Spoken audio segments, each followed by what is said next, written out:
আপনারা জানেন যে আমরা তো আজকে একটা জাতীয় সমঝোতা সনদ আমরা যে ঐতিহাসিক জার্নিটা শুরু করেছিলাম আজকের এই বৃষ্টিস্নাত যে বিকেল এবং তার মধ্য দিয়ে আমরা দেখেছেন যে রাজনৈতিক দলগুলো আমরা জুলাই সনদে আমরা স্বাক্ষর করেছি এবং অঙ্গীকারনামায় আমরা স্বাক্ষর করেছি। তার মানে যে আমরা আজ থেকে বেশ কমাস আগে আমরা আমাদের রাষ্ট্র সরকার এবং সংবিধান গোটা ব্যবস্থার একটা গণতান্ত্রিক তার যে উত্তরণের যে লক্ষ্য, বাংলাদেশ যে পুরনো জমানায় আর ফিরবে না, সেই লক্ষ্যে তো আমাদের এই আলোচনা, সেই লক্ষ্যে এই জুলাই আমাদের যে সনদ বলতে আমরা এরপরে যে ধাপটা আমরা সম্পন্ন করলাম, ইতিমধ্যে আমরা আশা করি এরপরে বাস্তবায়নের যে প্রক্রিয়া আমরা সুনির্দিষ্ট করে সকল দল আমরা একমত হয়েছি যে বাস্তবায়নের ব্যাপারে আমরা বলেছি যেটা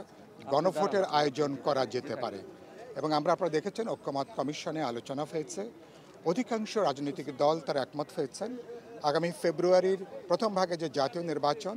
যদি একই দিনে যদি গণভোট অনুষ্ঠান করা যায় তাহলে বলতে পারেন যে এক যাত্রায় আমরা এই জার্নিটাকে আমরা সম্পন্ন করে আসতে পারি। সেদিক থেকে আপনারা কি আগে গণভোটের বিষয় বা বাস্তবায়নের অন্য কোন বিষয় নিয়ে আসলে কোন প্রক্রিয়ার দিকে এগোনো? না, আমরা প্রথমত মনে করি আজকে এরপরে ঐক্যমত কমিশনের এখন তাদের দায়িত্ব হবে জুলাই সনদের এই কপি সহ ঐক্যমত কমিশনে আমরা যে মতামত দিয়েছি, ওভারওয়েলমিং মেজরিটি রাজনৈতিক দল তারা যে মতামত দিয়েছেন, তারা এই মতামত তারা সরকারের কাছে তারা পাঠাবেন দুটো ব্যাপারে।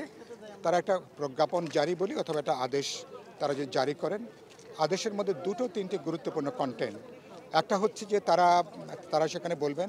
যেহেতু রাজনৈতিক দলগুলো জুলাই সনদে স্বাক্ষর করেছেন, তারা অঙ্গীকারনামা স্বাক্ষর করেছেন এবং যেহেতু রাজনৈতিক দলগুলো গণভোটের মধ্য দিয়ে জনমতের একটা মতামত নিয়ে তারা জুলাই সনদ বাস্তবায়ন করতে চান, সে কারণে তারা নির্বাচন কমিশনকে বলবেন যে তাহলে আপনারা একই দিনে জাতীয় নির্বাচনের দিন গণভোটের আয়োজন আপনারা করুন। 2 নম্বর তারা যেটা বলতে পারেন আমরা বিশ্বাস করি একই সাথে যে আগামী জাতীয় সংসদ যেটা একই সাথে সাধারণ পার্লামেন্ট হিসেবে কাজ করবে, প্রথম অধিবেশন একটা কনস্টিটিউয়েন্ট একটা ক্ষমতা বলে আগামী পার্লামেন্টের তারা কাজ করবেন, যাতে আমরা যেসব ব্যাপারে আজকে সনদ স্বাক্ষর করলাম এগুলো বাস্তবায়নের জন্য ধরুন প্রথম অধিবেশনে অগ্রাধিকারের ভিত্তিতে যাতে জুলাই সনদ আমরা কার্যকর করতে পারি। এবং এর মধ্য দিয়ে মনে করি আমরা বাংলাদেশ যে পুরনো একটা ব্যক্তিকেন্দ্রিক অথবা কোনো দল এবং কোনো ব্যক্তি যাতে স্বৈরতন্ত্রী হয়ে উঠতে না পারে, বাংলাদেশের কোনো চেহারাই ফ্যাসিবাদ নতুন চেহারা যাতে আসতে না পারে, এটাই হচ্ছে জুলাই সনদের মর্মকথা হচ্ছে এটা। সেই জায়গা থেকে আমরা মনে করি সরকারের উচিত হবে রাজনৈতিক দল, জনগণ এবং নির্বাচন কমিশন সবাইকে আস্থার মধ্যে নিয়ে আমাদের আগামীতে আমাদের গণভোট এবং জাতীয় নির্বাচনের মধ্য দিয়ে এই যাত্রাটাকে সম্পন্ন